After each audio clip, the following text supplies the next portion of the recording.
Welcome to the Pat Mayo Hour. No more golf. We are into football season, week 1, which means Jeff Feinberg's in the studio, betting breakdown. We're talking spreads. It's all happening all at once, Jeff. I miss golf. Golf's coming back. Don't worry about golf. We'll touch on President's Cup in our own separate segment. We'll also do the Thursday night game in a separate segment as well, just because, people are going to be watching this after the fact, so it's probably not the best to do that right away. But let's get right into this. Green Bay at Chicago. Green Bay is a 7-point favorite on the road. A lot of people are using this as their survivor, suicide, eliminator pick. Do you worry about that?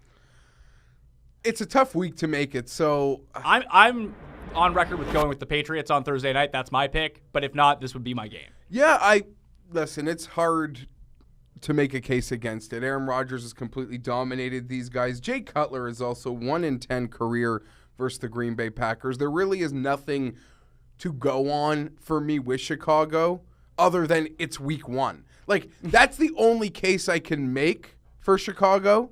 Week 1, new coach.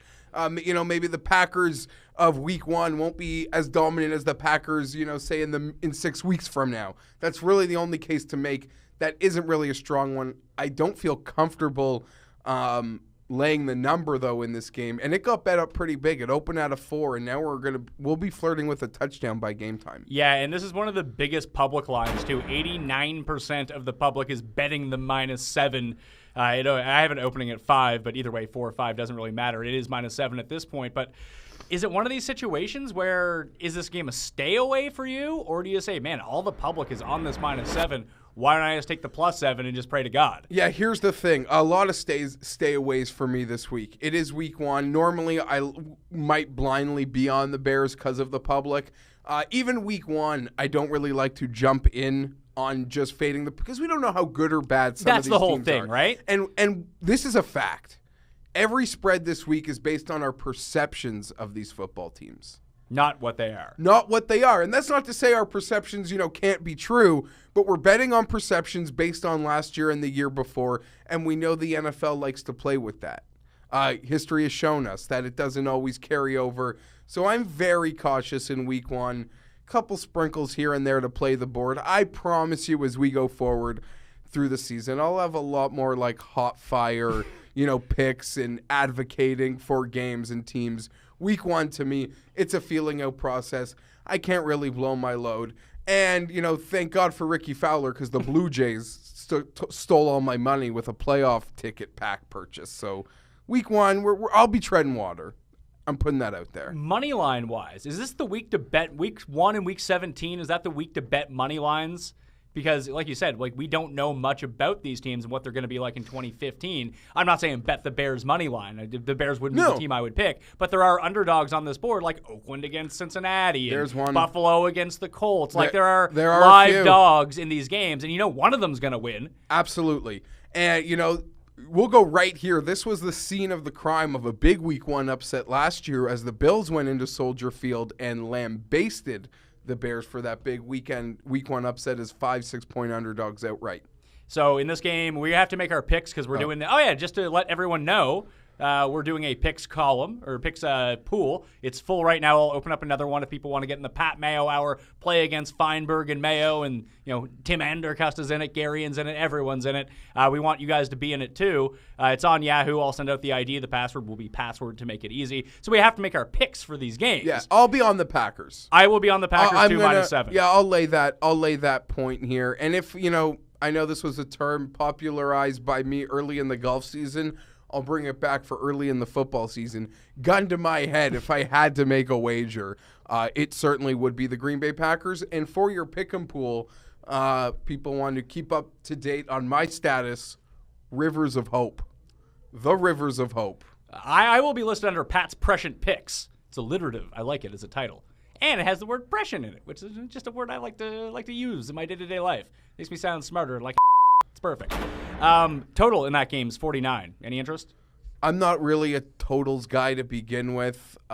Week 1, though, I feel like we have seen through the years the offenses have that leg up early. And you know what's funny? I think this is too high, though. I think I would bet the under. Maybe, but you remember last year at this time, we were all freaking out with the penalty, the new illegal contacts and all that stuff, and how that could affect totals and all the free first downs. And this year it's the 2-point conversions and the key numbers. But that's something we'll have to sort of feel our way into. Yeah, I think. Are you as much a believer? Morency seems pretty adamant that key numbers are, I don't want to say gone, but there have been many times in the past you want to bet a game on a 7, on a 3, or under because you're so paranoid about key numbers. Extra points being a little different, the 2-point conversion being a little more prevalent.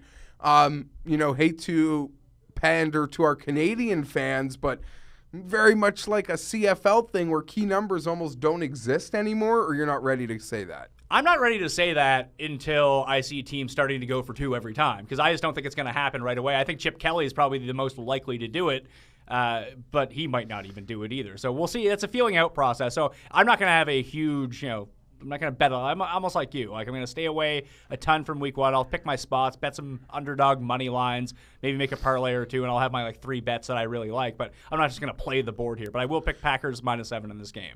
I'm going to join you on that. Next game, Kansas City at Houston. Houston is a 1-point favorite at home, which means on a neutral site field. They would be a 2-point underdog in this game.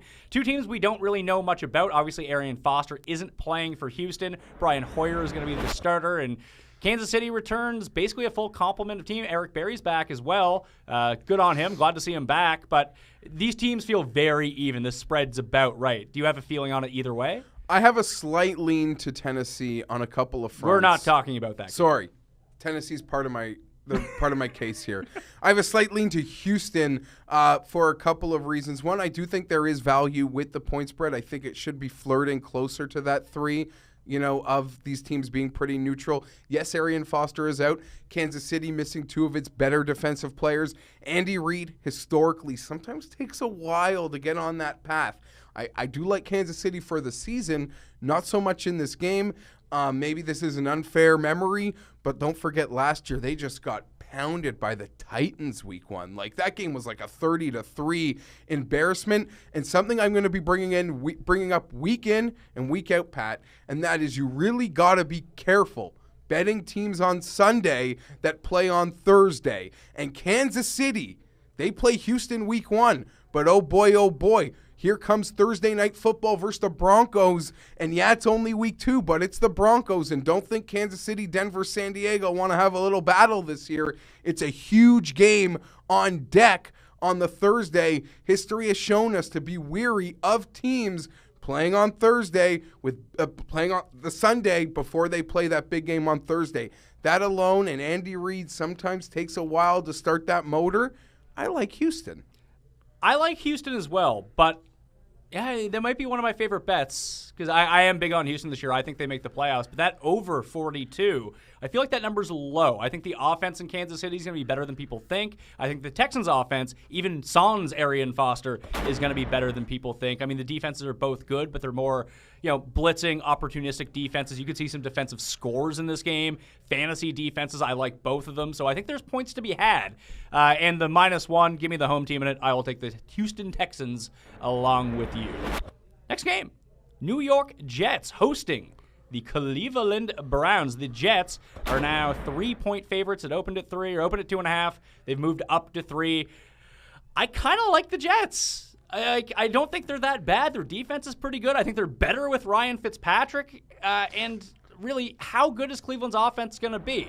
The offensive line returns Alex Mack. They were able to run with him last year, and it looks like Duke Johnson may or may not play with a concussion. Going to be a lot of Isaiah Crowell, but I don't trust any of these receivers, and I especially do not trust Josh McCown. I don't really trust anyone on either side here, and the public seems to want the Jets to win this football game. I feel like the Jets are a public team. It's being talked up as a sneaky eliminator pick as well. I'm kind of on board with that. I mean, I go Patriots, I go Packers, and then I go Jets. Like if I had to give my confidence ratings in terms of eliminator, but honestly, I'm going to take the Jets -3. I'm going to take the home team. I just don't think Cleveland's very good.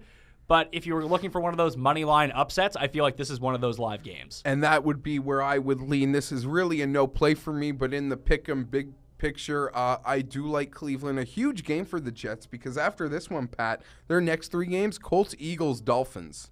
Ooh. So things can get really ugly for the New York Jets if they can't get off the mat week 1 at home. New coach. This is a real ugly football game. Yeah, what's the over under here? The over under is 39.5. I believe that is the lowest of the week. Yeah.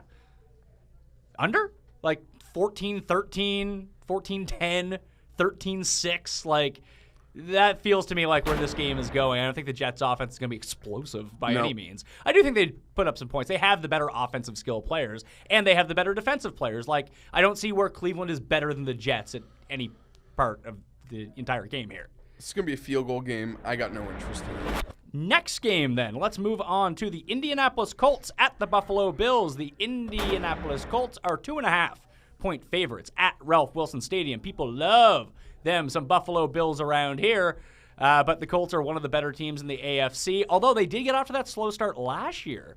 And when they were playing teams that they were, in the same range as, I don't think the Bills are quite in the class of the Colts, but they're a better team. They should be one of the stronger teams, especially defensively in the AFC, that I can see this game being close, but I will take the Colts to pull it out by 3, so I have to bet them -2.5. This is such a tough game to call, and it's been one that's been debated heavily in the office this summer, as there's a lot of Bills radio that goes on in the back rooms here.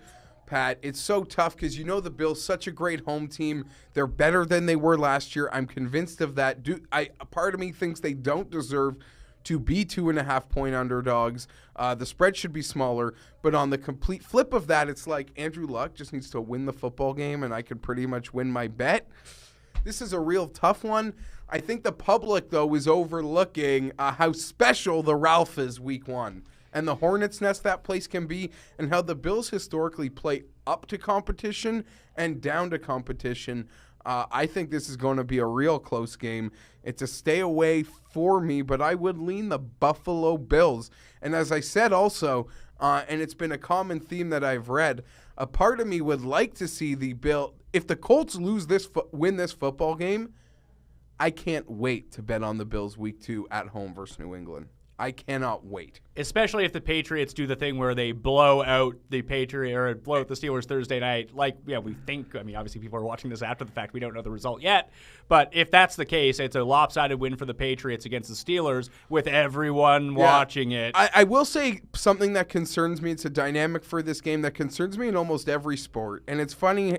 It's a silly way to look at it, but it's true because we're all humans and we all have, in many ways, I don't know what the right word is, so I'll just get on with my point.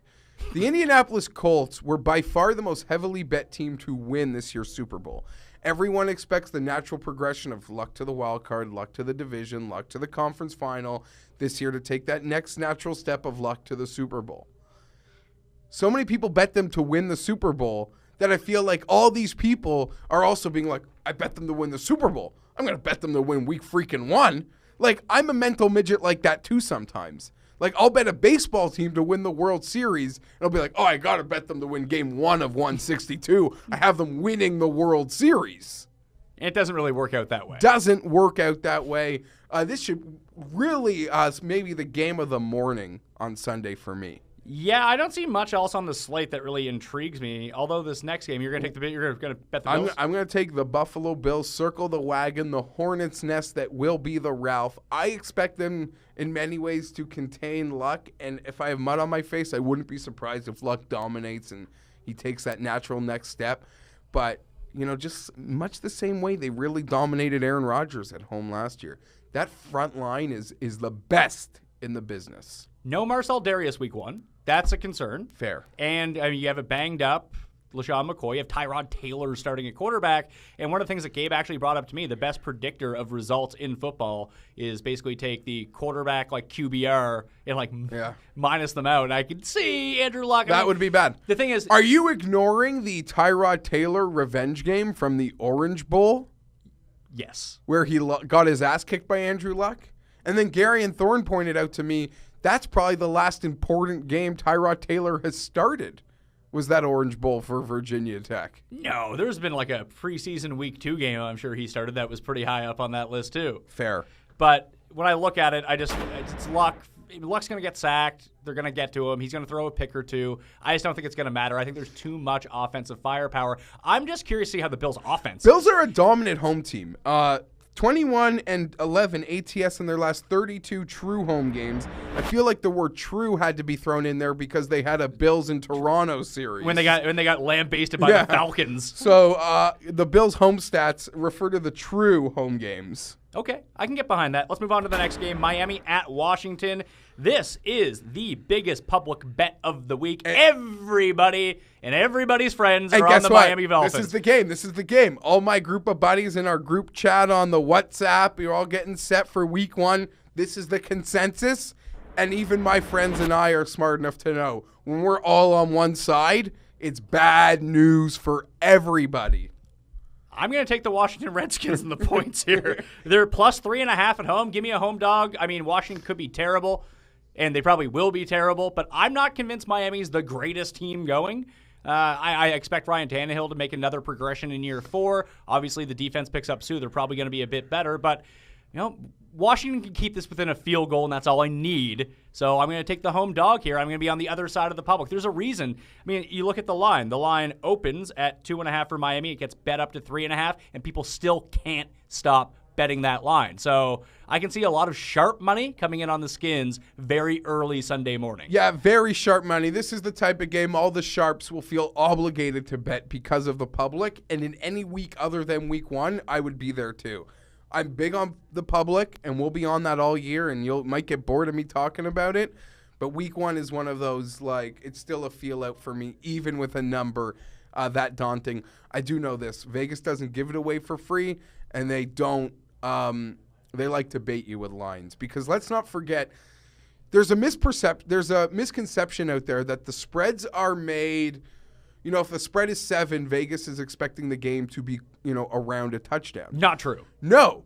All they're trying to do is create a number that the public will bear action on both sides. That is their intent. So when they're getting 90% action on one side and 10 on another, they are telling us that they are willing to take that risk. It's a calculated risk sometimes by them. But like I said, they're just the spreads are based on public perceptions. That's all the spreads are based on. And again, I'm high on the Dolphins for the year, but this is a spot that is now scaring me. 2 weeks ago, this was a game I was strongly considering for an eliminator. And maybe I'm wrong to not be considering it anymore, but I don't know. There's some vibe in the air that has scared me away from it. The total is 43. I like the under on that total. I don't think the offense has come out just firing week 1. I mean, how do you feel about Kirk Cousins? I'm not a big Kirk Cousins guy at all, but he could be in that range of throw 2 touchdowns, throw 3 picks. He's one of those guys. You know what? I don't even have an opinion on that. For me, this is all about the Dolphins, and you know how much I think this is a team that should, for the last couple of years, be better than mediocre. They're led by a baby owl. Just picture Joe Philbin in your head, and then picture a baby owl, and it's the same guy. And these trends, Pat, that I'm about to give you, this is everything that's wrong with the Dolphins, because when they're expected to win, and now we're going into week 1 with big expectations. 92% of the public have that expectation. Dolphins, 5-17 ATS as a favorite of 3.5 points or more since 2008. So when they're expected to win those games, Letdown City. Also, this is the most amazing trend, and this is the indictment of all indictments on Mr. Philbin. Underdog is 59-29 ATS in the last 88 Miami Dolphin games. That's not good. The last 88 Dolphin games, the underdog has come out on top 59 times. ATS. It's a weird dynamic there, and one that really likes me. I know you and Gabe debated the Philbin first coach to get fired because there's a huge playoff expectation there. If they lollygag out of the gate, Stephen Ross is one of those owners that's like crazy and wants a lot of things now. Keep an eye. Who are you taking? Washington, I'm guessing, with me? Washington plus 3.5? It's a no bet, but I'm taking the Dolphins. All right, it's a no bet. I'm gonna lock you in on the Redskins. You say Redskins plus 3.5? No, Dolphins. Oh, you're taking Dolphins minus? After all of that. After all of that? But it's from a betting angle that I have no bet. But I'm still going to take the Dolphins in this football game. I'll bet the Skins. I'll make a wager on the Skins here. Maybe that, you know what? I might actually like the money line better than I like the 3.5 on this one. The money line comes in at plus 165. I can get behind that. Yep. Next game, Carolina at Jacksonville. Carolina's a 3-point favorite on the road. The over-under is 41 in the game. I'm actually big on Carolina this year, and people are talking up the Jags like, oh, they're going to make a breakthrough. I actually bet them on a season total under of 5.5 wins. This is a couple years now. A lot of people are expecting Jacksonville to take the next step. A lot of people, including myself, big fan of the head coach.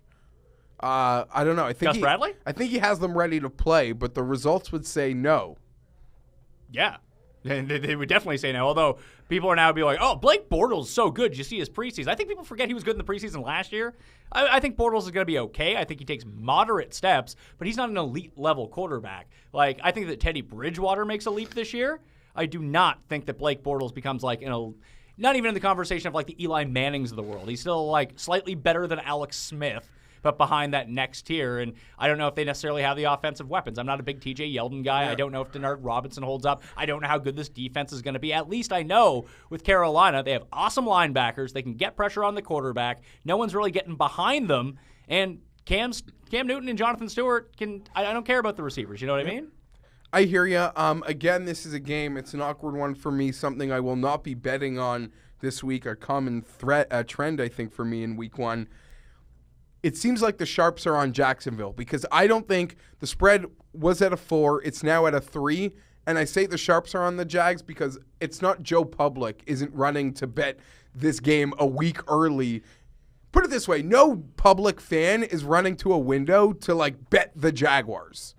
No, not at all. So in advance. So that's why I'm confident to say it's the sharps that have moved this line from the 4 to the 3. Well, it would have to be because when you we're looking at the number of bets from sportsbook.com that have actually been made on this game right now, and you look at it, besides Tennessee and Tampa Bay, this is the lowest bet of the week. And can I make another point? Because I feel like this game falls into it, and I'm going to be so big on this throughout the season, so I may as well just start it today. I'll talk a lot about fading the public, but nothing will pique my interest like reverse line movement. And that is what we're seeing here. And by that, I mean a game where the public is on one side, which Carolina is flirting, over 60%. No, Carolina's 56%. Okay, so maybe this isn't a fair example, but you know what I'm saying? Yeah, when but the it's going public's the other on way. one side, but the line is moving opposite to the public money, that is something to be aware of. In a slight instance is happening here. It's a no bet for me, but I will take Jacksonville plus points. We're on the opposite sides of a lot of these. We're going to have a big discrepancy here if it goes one way or another after 1 week. I have to a hot fire start last year. Did not end the season well against the spread. Seattle at St. Louis, rounding out the early games. Seattle is a 4-point favorite on the road. This opened at 3. The total is 41. I think the Rams suck. Am I crazy to think that? Because I actually think that Jeff Fisher is going to be the first coach fired. I think that's going to be like no Gurley, Mason's banged up. It's all about that front seven. They have historically over the last 2 years played Seattle very close, but I think Seattle is going to come out and kind of lay the smackdown this week. Also, Seattle got beaten down in this building last year. Remember the trickery special teams? Oh yeah, Hecker. Johnny Hecker throwing TDs. In a bit of a side conversation, sometimes we talk about Super Bowl hangovers as it pertains to the winner. But the way Seattle lost that Super Bowl, is there any lingering, or that's just done with? They've been deplorable in the preseason. I don't care about and that shouldn't bother anyone, but I'm just putting that out there. Yeah, but with an elite team like that, I don't think it matters. You're right. Fair. I mean, if the Raiders come out and look very poor, you'd expect them to be very poor. I mean, Seattle's probably not showing their entire playbook. All that's going down. Like, I trust Russell Wilson. I trust Pete Carroll. I trust this defense. Yeah. And I think they want to kind of come out and lay a stamp week one. The problem is that offensive line is a lot worse after losing Max Unger, and the front seven of St. Louis will cause problems. Here's the thing. The narrative around the Rams today is almost identical to the narrative we had for them last year heading into the year. This awesome defense that might be ready, and I know Bradford got hurt quick out of the gate. And they didn't get a sack till like week 7 or something stupid. And I know I've done it a couple times, and maybe it's a cause for nothing. But Jeff Fisher, do you remember how he prepared his team for week 1 last year when everyone wanted to bet them? They got demolished By Minnesota. by a Matt Castle-led football team. I was on them, too. I had their defense playing in fantasy. Everyone was on them. That's Jeff Fisher for you. I'm with you on Jeff Fisher. If you want mediocrity, hire Jeff Fisher. Listen, if 8-8 is your goal, Jeff Fisher's the best coach for you. I got Titans fans that'll tell me, no, man, he makes like chicken salad out of chicken shit. No, he makes mediocrity out of any football team. And sure, maybe that's a good thing if you think your team should win 3 and you win 8, but it's not good enough for me. And he's too goddamn conservative for 2015. Yeah, if you want to go like 10-6 in 1999, Jeff Fisher would be the head coach for you. He's going to be running like 2 back sets. Eddie out there. Jordan, 3 yards in a cloud of dust. Yeah. Doesn't work anymore, Jeff. Yeah, Seattle's going to lay the smackdown in this game. I would if I didn't like the Patriots so much, Seattle would be on that short list for me, at least in terms of survivor. Let's get to the afternoon games because these are. Oh, wait, we're both taking Seattle? Yeah. Okay. So let's get to the afternoon games here. We are going to talk about New Orleans and Arizona first. New Orleans is a 2.5-point underdog on the road against what I think is a very good Arizona team. I do not think that the Saints are very good at all. The over-under is 47 in this, 48 in this game. Now it's moved up. I still like the over. A lot of points being scored in this game. Fantasy-wise, I really like Carson Palmer. Got to like Drew Brees in this situation. I think he's actually undervalued this week. I like Arizona at home, -2.5, just straight up. Might be one of my favorite games of the week to bet. I know I've done a lot of liberal fence sitting through the show. Yeah, you're far. you're like the Bernie Sanders of the show, pal. And I apologize. And I'll be on so many games, you'll be annoyed with me as the season goes on. But like I said, it's week 1. The Blue Jays took my money, and I don't know. I want to feel this out. How many playoff tickets did you buy? 2. But you had to buy the whole World Series everything. included? I had to buy the whole thing. You get it? Yeah, So I get it. I'm paying for World Series games, for the maximum amount of games per series I've currently paid for. You get refunded when they don't happen, but we're going to the World Series. You keep believing that. See how that works out. Don't put all your eggs in that basket, and don't be prepared to be let down. Is all I'm saying on the Blue Jays. Of course. All right, let's get back to the Saints in Arizona. I mean, the backfield situation in Arizona. It's kind of confusing right now. I still expect Ellington to, once he hits space, there's no one in the Saints secondary. Once you get past that first level of defense, guys are just going to run to the house every time. Someone I really respect with lines and projecting what lines should be, Pat Mayo, told me he had a projected number of 5.5, 6 here for Arizona. Who actually was that? Walter Football. Yeah. Well, I mean, I can get completely on board with that. I think that Arizona is severely undervalued in this game. And here's the trend of trends that as it pertains to the Cardinals, Pat. Cardinals, 26-11 ATS as home underdogs or favorites of less than 3 points since 2007. They are the kings of +3, -3, or less, at covering home. that spread. They get it done. I'm a big fan of this game, and I like Arizona. Cash on it. Do you worry that Carson Palmer's not the same guy coming off a second knee reconstruction? Sure, but Drew Brees isn't the same guy on the road. That's true, and he doesn't have the same arm strength or velocity he's shown in previous seasons. And I'm not down. Sure, the Saints I think will be improved from last year, but I just don't like them for this spot to start the year. I'm on Arians and the Cards. I'm actually on I told you I bet the Jacksonville under 5.5. I bet the Saints under, I believe it was 8.5. I think they go 6-10 this year. Sure. Their defense sucks. They get Bird back, though. Does that matter? How good is Bird? Good question. I watch Bird a lot here in Buffalo. And the front line was dominant. We always know, right? Yeah, but he's a ball hawk. You know what I mean? He's Antonio. He's not even as good. He's not even as good as Antonio. So for every play he makes, there's one he's not going. Sure, water will find its level. For every time you love him, there's going to be a play an hour later you despise him. I believe that. You ready? We're gonna be talking about your team. I am ready. And how you feel, because we already have people in the office trolling you about. No. Drew is the worst. Well, true. I agree with you on that. He thinks do you remember how everyone thought the Lions were 2 years ago? Yeah. I need to have Stafford. He still believes that. He had the audacity to say to me, he's not even a Lions fan, that if the Chargers keep it close on Sunday, he would be thoroughly impressed with San Diego.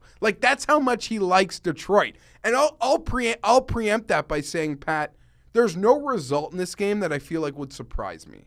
If Detroit comes out and lays a number and Stafford looks awesome and Calvin and Tate and they throw a bubble somewhere and they buckshot the Chargers, I don't think I'd be shocked. If the complete reverse happens and it's our home opener and we're all in our whites and we just come out hot fire for this, maybe the last time in San Diego, that wouldn't surprise me. And if either team wins a tight one, there's no result in this game I feel like I would be that surprised about. I think I'm going to be on the Lions +3. That's just like a spread value thing, though. Yeah. You told me you do think the Chargers will win the football game. I do, but that's a very, But this is also that money line game you kind of spoke of at the top. Let's look at that. It's only it's +130 to bet Detroit on the money line. Maybe the bet in this game is over 45.5. I don't think either of these defenses are all that good. No, the Chargers well, no, you don't care. What? I was going to say, I don't expect much from the pass rush, but it thoroughly impressed me in the preseason. They're just dominating all those third stringers, were they? No, right out of the gate. Arizona and Seattle, weeks 2 and 3 with our I don't want to get excited about it because it's probably for nothing. Skill position, I think that they kind of stack up. I mean, Rivers is better than Stafford, but Stafford is good in week 1. Everyone's healthy. There's no pressure on him right now. He'll just come out slinging. Here's the thing with Stafford, and we see it. Unfortunately for Matt, there is very rarely a middle ground with him. It's either very good or horrible. And we talk about it with golf. The best golfers are the guys that when they don't have their A game, they still shoot 1-2 under, and then they'll go out tomorrow with their A game and shoot 7 under.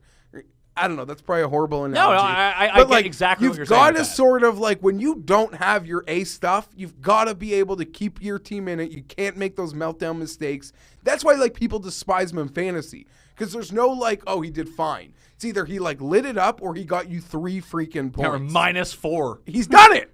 Yes. He's capable of that. So yeah, I think we see a good Stafford in this game. So the 3-point, like I said, it's a game that can go either way. I'll take the points. I always feel this way, but I feel that especially Phillip Rivers is being underrated. I think that Phillip Rivers is perpetually underrated. Phillip Rivers is a very good quarterback. He ended last year not very well. He was beaten down with injuries and an O-line. And kept playing. And O-line improved, by the way.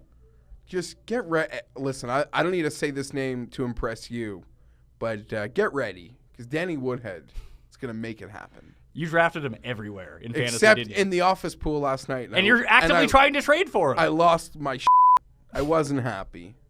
I wasn't happy. I can see that. But it's my own fault. I let it go around too long. I lost him for myself, in the words of Gunnar Stahl to the Iceland coach at the end of D2. You lost it for yourself. No, I think it's the other way around. You lost it for me. No, you lost it for yourself. I like D2 better than D1. It's tough. It's a great sequel. It is a great sequel. D3 is not the best. D3 doesn't even exist. It's it exists in the same way Chris Benoit exists in the WWF archives. He's there, but he's not really there. He's not even there. Yeah. It's gone. So who are you picking in this game, spread-wise? It's a dumb question. All right, I'll mark down Jeff for San Diego. Tennessee at Tampa Bay. And I'm going to just put this out there. Goddamn calendar. This game, don't worry, football always wins. Because they think the Roche is going to interrupt me in week 1. No chance. Tennessee at Tampa Bay. Maybe under you can define what the Roche is. Can you just explain it to people? Well, I don't want to. Why not? I don't even know what you're talking about. Rosh Hashanah. Oh!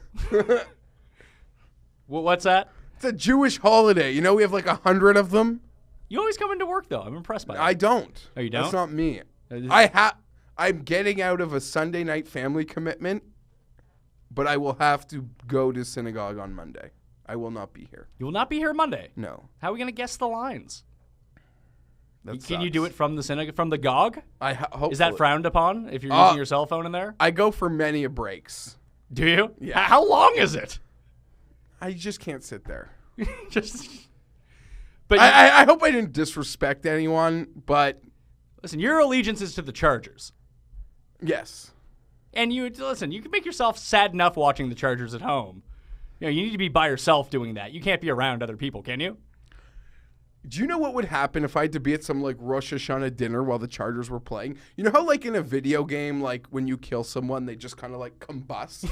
It's just like bubbles or something. Like, not bubbles, but like it just like evaporates, like it pops and just evaporates in air. That would be like me at a dinner, like when the Chargers are playing. And your aunt yelling at you. I would be embarrassed to say the type of family events I have put the San Diego Chargers ahead of in my life. I don't want to get into it. All of them? Yeah, but like to get into specifics, people go, whoa. Well, at least you're not. My grandparents' 50th anniversary went head-to-head with a Chargers-Raiders Sunday nighter when we were wearing baby blues. Let you know how that went. We'll move off of this. We'll get to Tennessee at Tampa Bay.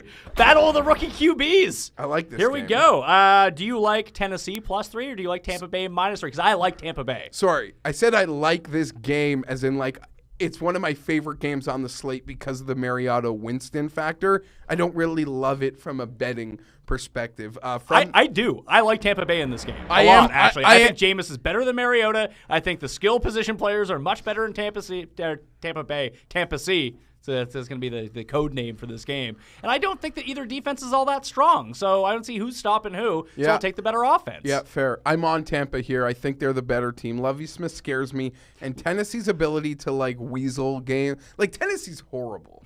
The best player on that roster is Jarrell Casey. And I don't like me to disrespect Jarrell Casey. He's a fantastic defensive lineman. But if that's your best, like, pound-for-pound football player, your team could be in a world of hurt. That being said, they have an ability to be very pesky. They won that big game, as I mentioned earlier. Big game. They won that Week 1 game. One of their only wins. In Kansas City last year. Here's a trend, though. But I think it doesn't mean anything based on where Mr. LeBeau came from. Dick LeBeau, 19-2 straight up versus rookie quarterbacks as a coach or coordinator. But now he has a rookie quarterback. Yes, but Dick LeBeau versus the rookie quarterback. Yeah, okay, I guess. You see where I'm going? But I that get was that also part. with, like, the Steelers' defense, so I don't want to. It's not the doesn't same have situation. that personnel in Tennessee to just phase a rookie. Yeah, I think these trends, a trend like that works better in something like college, where that coach can continually bring in his own players, play his own Or system. it would mean something if Dick LeBeau was still in Pittsburgh playing with the players that he had stacked up most of those wins with, even though that Pittsburgh defense isn't the old guard that we're familiar with either. So you're taking Tampa Bay with me in this game? I am. One of the rare same sides. Yeah. Next game, Cincinnati at Oakland. A lot of people are using this in Eliminator. I will not be. We're together here. This game, We're together I don't know here. who. I have no real opinion on the spread either way. It's just this game gives me the freaks. Oh. That's all I know. Okay, fair enough. Are you on Oakland? Like actively on Oakland? Yeah. I'll be on Oakland. You want to wipe your face off there, pal. I'm sick as well. I see that. putting I that out appreciate there. you coming out with this. Cincinnati is such a superiorly talented team. And, even at quarterback, maybe Carr's better than Dalton. I don't know. Dalton's at least an okay regular season quarterback. But the defense should be better, although the Bengals are dealing with some injuries. But I just look at that run game. Jeremy Hill is going to run it down their throats. A.J. Green is going to dominate that Civ secondary. Like, even if they win the game 24-20, like, they're still covering the spread at that point. But it freaks me out. Is like, Eliminator-wise, I'm not locking it in by any What means. year did Marvin Lewis start coaching the Bengals? I don't know, 1984? Just like around, like what, 08?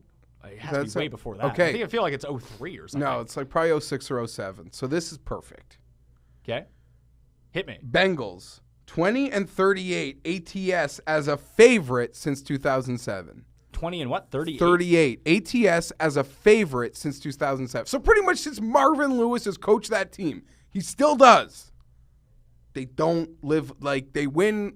They play up. They play down.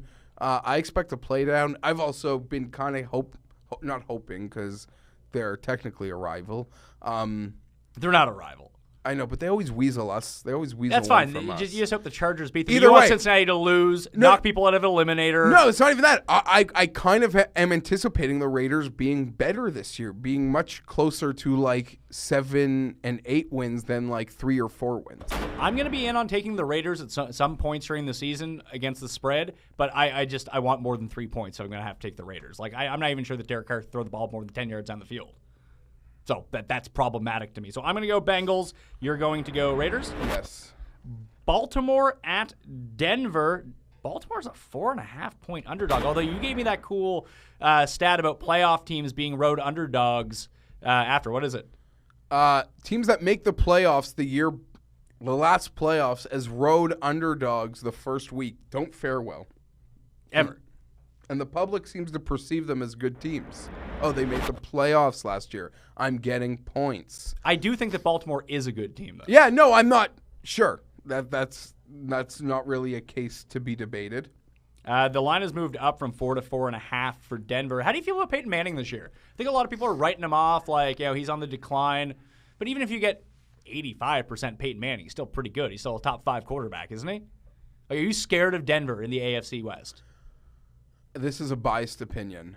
I am expecting the AFC West to be a 3-team race. I don't expect Denver to be where they've been the past couple years, essentially gone from Kansas City and San Diego. I expect it to be a much closer 3-team race.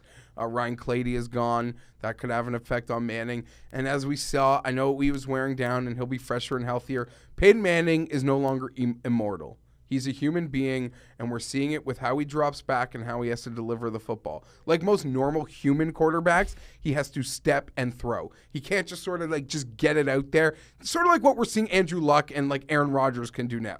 Rodgers just flicks his wrist and it's 40 yards downfield. And that's where Manning was. We're not there anymore, and that's not an indictment on Peyton Manning. That's just life. To deliver the football how he needs to do it, he needs to literally have that pocket. He needs to step and throw. And I think that will impact him, and I see a regression. How much do you think it matters that Gary Kubiak is now the offensive coordinator or is the head coach in Denver implementing his offense, which was ran by Baltimore last year, that maybe that defense has a leg up and knows what he kind of wants to do? I like that. I like that for Baltimore. I don't think it's a big deal as it pertains to Peyton Manning. That offense is still structured around doing what Peyton does best. I'm going to take... Although the odds are against it, as you mentioned, I'm going to take Baltimore to cover the 4.5 points on the road. And if I was looking for a money line underdog, this is one of them. Plus 190, I can get behind that. Who are you taking here? I can see that.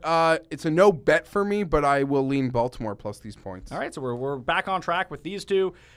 Denver. No, that was the game we just did. Sunday Nighter. New York Giants at Dallas. I think the Giants are garbage, by the way. I don't think they're I'm not buying into them being better. People are. People think that they're really good now. I do. Do you know why? Because they have Odell Beckham. Yeah, he can catch the ball with 3 fingers. I do like offensive coordinator Ben McAdoo. He was the offensive coordinator in Green Bay when they won the Super Bowl. So I do believe there is something there. But this team is just so inconsistent for me. That being said, I would probably lean to them on Sunday. You like the plus 6 points, not the -6 for Dallas? If you've blindly taken the road underdog in NFC East games, you'd be 180 to 135 ATS since 2000. That's not bad. And that's not surprising, right, when you hear that. Because you think of all those division games and how many times the underdog has sort of come through. And how many times in these Dallas-New York games, specifically in prime time, I feel like the underdog has come through. The Giants have played really well in Dallas too. It's just I'm just not buying. I'm not buying the Giants. I don't really want to bet this game either way, but it's a Sunday nighter, so you know there's going to be a lot of action on it. But I will take Dallas -6, and you're taking the Giants +6. I am the underdog. 54-25 ATS in Cowboy games since 2010. Ooh, Ugh. Give me the Giants +6. Let's move to Monday night. Philly at Atlanta. Everyone's favorite betting team, the Philadelphia Eagles. Yeah, wow. They go from a one. Remember Chip Kelly's first game? Oh yeah. It was a Monday nighter versus the Redskins. And then they lost. And then everyone was like, "Oh my God, they're the greatest." And guess what happened next week? They lost the Chargers at home on a Nick Novak bomb. You know who loves this game? The public. Oh, holler mercy. 92% of bets against the spread this week are coming in on the Philadelphia Eagles. We talked about this very briefly, but we do like to fade some of these above 90 games. Like you're going to see in season, there's going to be above 95% games. It's almost just best to go the other way. But I'm finding myself you see those casinos? They don't tear them down. They just build them. And when they do tear them down, they're just building something brand new in its spot. That doesn't happen when 90% of the public win NFL games. Do you have any faith in the Falcons, though, is the thing? Like I think I'm higher on the Falcons. I despise Mike Smith. Should have been doing my taxes for years. I despise this loser. So I'm happy the coaching change, and I feel like maybe Atlanta can return to that team, that dominant home team that we did get familiar with these past few years. If I didn't see that number, like most everybody, I watch TV too. I watch TV. I'm human. I see everybody hobnobbing the Eagles. Chip Kelly being awesome. I own Sam Bradford in fantasy. I want him to be awesome, but I can't get behind this game and this number.